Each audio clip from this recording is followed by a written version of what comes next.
So when you bolt the R180 in there, it's reverse of what I showed you in a previous video of removing the R160. And then of course you got your Sti axles.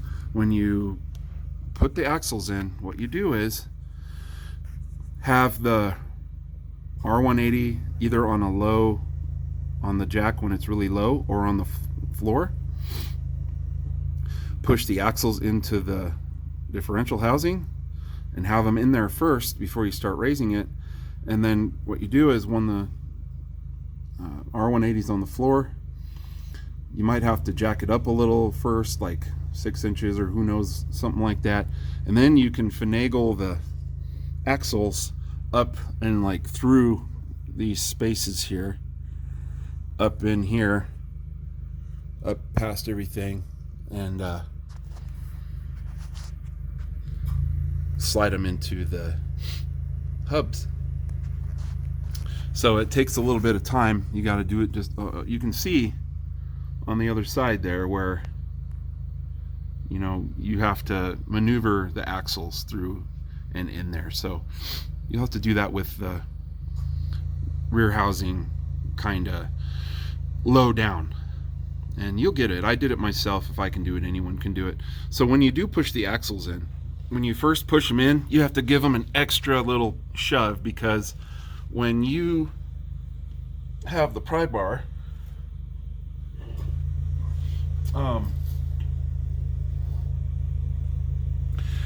you put the pry bar in there. I'll pretend the ratchet is the pry bar. You stick the pry bar up in there, and you pop it real quick. You give it a sharp pop, a sharp push, and that'll eventually, or maybe on the first try, pop that axle free. There's a metal ring inside where the splines go, and it catches in there. So you got to pop it out real quick, and then when you push it in, it's the opposite. You got to give it a quick push, just push, and then it'll pop in all the way, and you'll be able to see by the way that metal end, that like cup, pushes into the cover there with the bolts on it. And yeah, there's a little O-ring, a thin O-ring behind that cover, and then you bolt that on, and then you push the axles in. So there you go, guys. It's just the opposite of how I did it, how I got it out. Haven't put the drive shaft in yet. I'm gonna torque everything down to spec. I'm gonna torque the transmission shifter bushings again just to make sure they're right. And yeah, pretty self-explanatory. I noticed, like I showed in my earlier video, the front axles look very similar to the Sti axles here. They look pretty beefy and they're pretty heavy. So another thing, it's recommended you get new axle nuts. So I got those. The torque specs on those, I'll go over those, and all the torque specs in another video. But anyway, yeah. So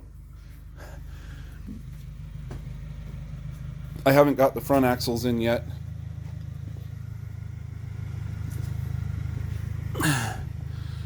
But you can see that that's going to be pretty much the same as the other side, except on this side I took the spindle off of the strut, or yeah, off of the coilover strut.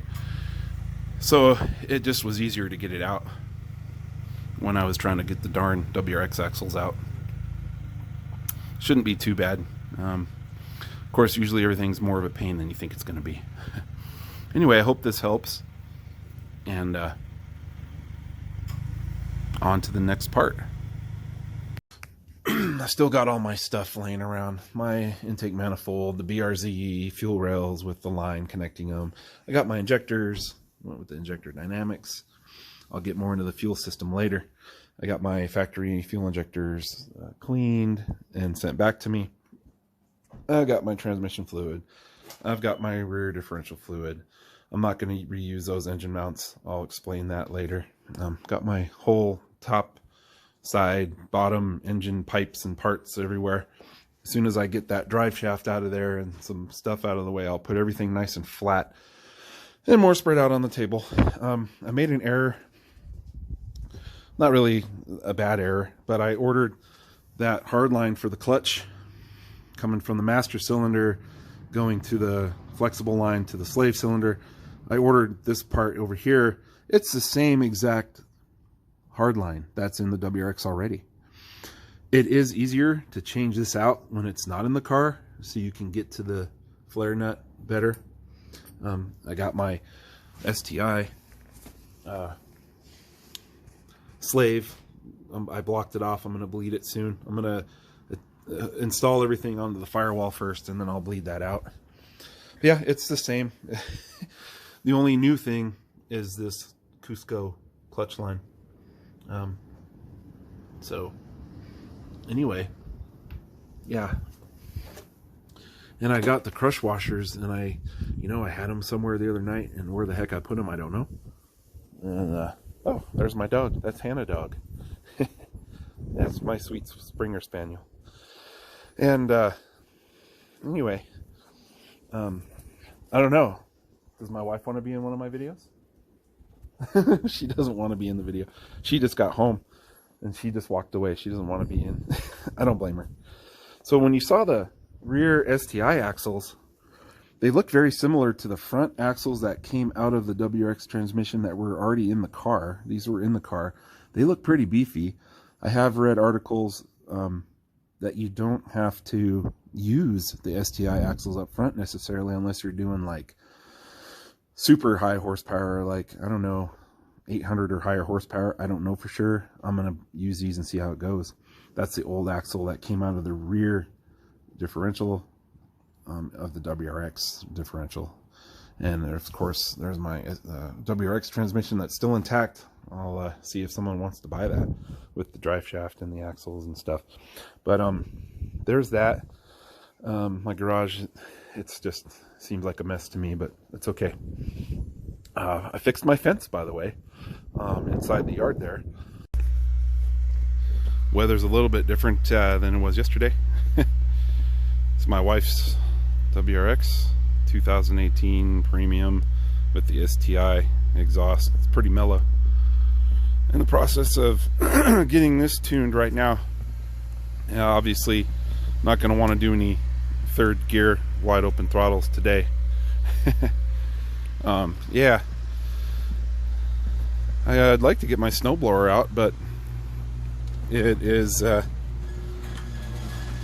way back in there behind my tires, and that bicycle and the transmission's in the way. I didn't plan that out very well, did I? Snow shovel time. Good exercise. And remember my last video, or a few videos ago, I showed you my broken up fence. Well, I fixed that sucker. It's all fixed up. Yay. Pain in the butt.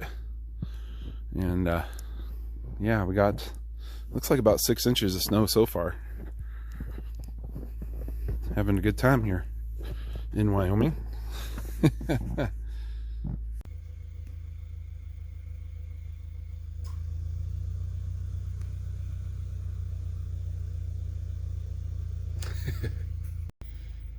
One cool thing I got, and I'm going to show you some parts inside the house.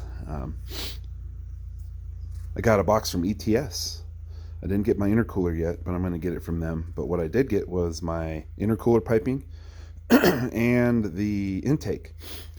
I ordered the intake and the intercooler piping, both that were built for ETS's turbo kit. The reason I did that was because production wise, that's the closest thing that'll go with my G30 770 turbo setup. It should be fairly close to the PT turbos, how they bolt up. So hopefully it will require little or no customization. That way it'll just be quicker. And so that's cool. I'm excited about that. And I will show you guys some parts inside the house. So some more stuff about different aspects of my project. I'll go over the turbo thing real quick. I got a bracket here and some iWIRE goodies. I'll briefly chat about the pitch stop mount and my fueling thing. So I'll start with a little thing first. Something cool I got is the little metal cubes that will allow me to run the older style Group N engine mounts, which are like $100 cheaper than the current ones for the VA WRXs.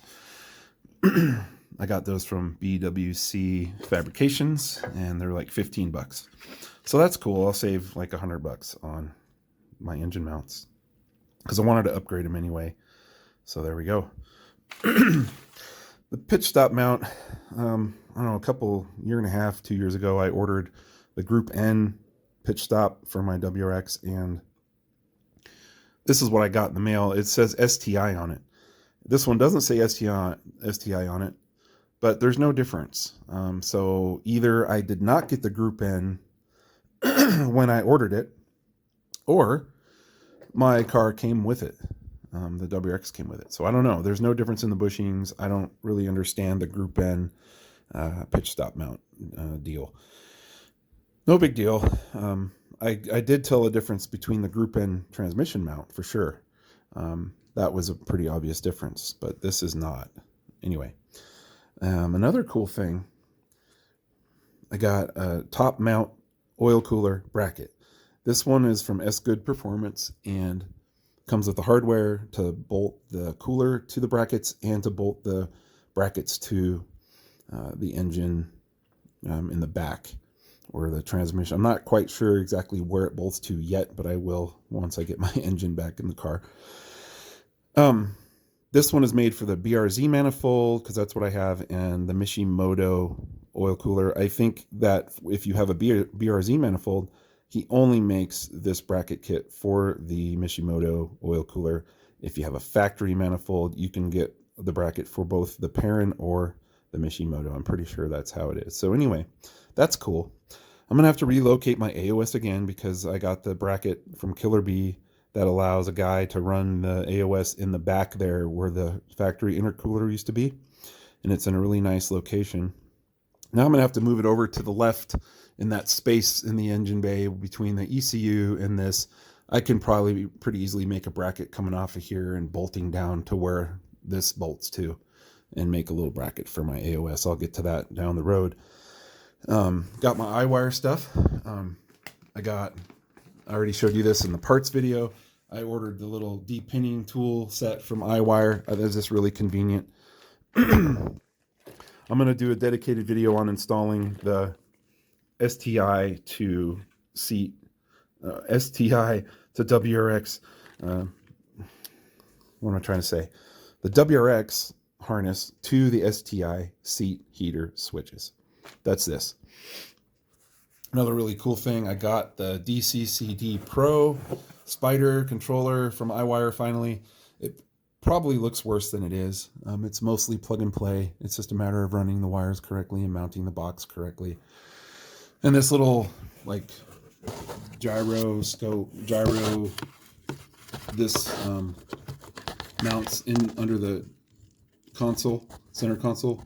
It helps with, give me a signal to the Dccd as to what to do when you're like turning and stuff like that. Then that blue wire connects to the blue wire going to the drive-by-wire sensor that's on the throttle body. So I got to splice that in. I already soldered the extension harness onto the drive-by-wire harness because the plug was loose from IBR. And the guy, Mike, there at IBR even said that that's been an issue. So I just soldered the darn thing. I'll just have to cut into the harness, and I'm going to solder that blue wire in there. And then I will do a dedicated video for the installation of the Dccd. So I'm looking forward to that. And the really cool thing I got, well, two cool things I got, is the dual pump hanger from Radium. I went with the dual AEM pumps. I have an AEM single pump in my in my tank right now, and it's been absolutely flawless. Love it. I bought 2 new AAM 340 pumps, and I followed the instructions and mounted the pumps inside here and then put the canister or the bucket back on. Just got to follow the instructions that come online with the radium goodies. I'll do a full dedicated video on this and my fuel system, how I'm running it, what I'm doing. I'm running an external regulator, etc. I'll show all that. The thing about this was a little confusing was the BRZ as opposed to the WRX kit. So for the fuel level sender, I ordered the wrong part first because I didn't realize there were 2 different kits. It's a little confusing, but anyway, the correct fuel sender adapter kit is this part number here, 20-0850. The first one was a different part number. I think it was 20-0350 or something like that. That was incorrect. The instructions were a little confusing on this right here. This is a block-off plate that you need for the WRX. The first sender adapter kit I got did not have that, and I was confused. For some reason, you got to block off this little hole that's in the bucket. Why you have to block it, I don't know. It might have something to do with vacuum in there or the venturi or something. I'm not quite sure. And of course, the kit comes with this little special piece that bolts onto here, and you can connect the fuel sender plastic electrical board part on here and the arm and the float, and then this plugs into that. So you just take the float arm and the float off of your factory fuel hanger, and there you go. I'll do a whole video on this down the road. I can't wait. Lots of little things. Well, big things, but little things, you know? The thing I'm most excited about, guys, and I know it might be silly, but is this custom oil sump or a drain sump for the G30 770 turbo. It's not made for it. Like, you know, it's not produced. So this is custom. I did this from Villain Engineering. He had engineered or fabbed up one of these for a guy that did a G25 660 turbo. I got it, and this tube was too short. It wouldn't clear the turbine housing. So I had him add like 26 millimeters, and now there's more than enough room between this and the turbine housing. I'm going to put a turbo blanket too, and it'll clear that too. Hopefully, I'm not sure if this is going to clear the crash plate underneath or not. That's one thing I'm concerned about. One of those other little things that I'm like, I don't know. I'm not going to know until I get my engine and bolt everything up. But you can see when it's on there, there's a good amount of clearance under there. Look at that. So yeah, this is obviously a bigger turbo than the G25 660. As far as the turbine housing is bigger. I don't know if the G25 has a 4-inch inlet or not. This one does. So yeah, that's why I got the ETS intake, because it has the 4-inch, the one for their turbo kit, and it'll, at least that part will fit, the inlet part will fit on there. I don't know. It should be pretty close, and I hopefully won't have to do any customization. Anyway, the cool thing about this drain sump is that it's got 2 8AN drain fittings on it. That's awesome. I can drain my AOS into it, and like the factory line that comes out of the top of the engine, I'll run the other one, and they'll both go to this. And then I have a little 4AN for the scavenger oil return, the scavenger pump that sucks the oil out of here. It's neat because it's angled, and so the oil will go down toward the drain, and it has he put a heat shield on it. Really nice piece. The guy, he does good work. And you can see where initially this was too short. I sent it back to him and said, hey, Kevin, can you please send the sump back after you've added 26 millimeters to this? So there it is. I'm very excited. Can't wait to see if it fits. I might have to make a custom crash plate or modify the factory one. I don't know yet. I get anxious about those kind of things, you know. It's just it's just how I am, I guess. Maybe we're all like that, those of us that work in our cars. But I'm just wanting to do a little overview of all the different parts that I have. I haven't shown you every part that I have, but this is some of the stuff I'm real excited about. hope you guys got something out of this. You know, it is what it is. And here's the hanger kit that I got right there. It's good for 2 Walbros or 2 AEM 50-1200s, which are the AEM 340s. So there you go. You guys have a good day.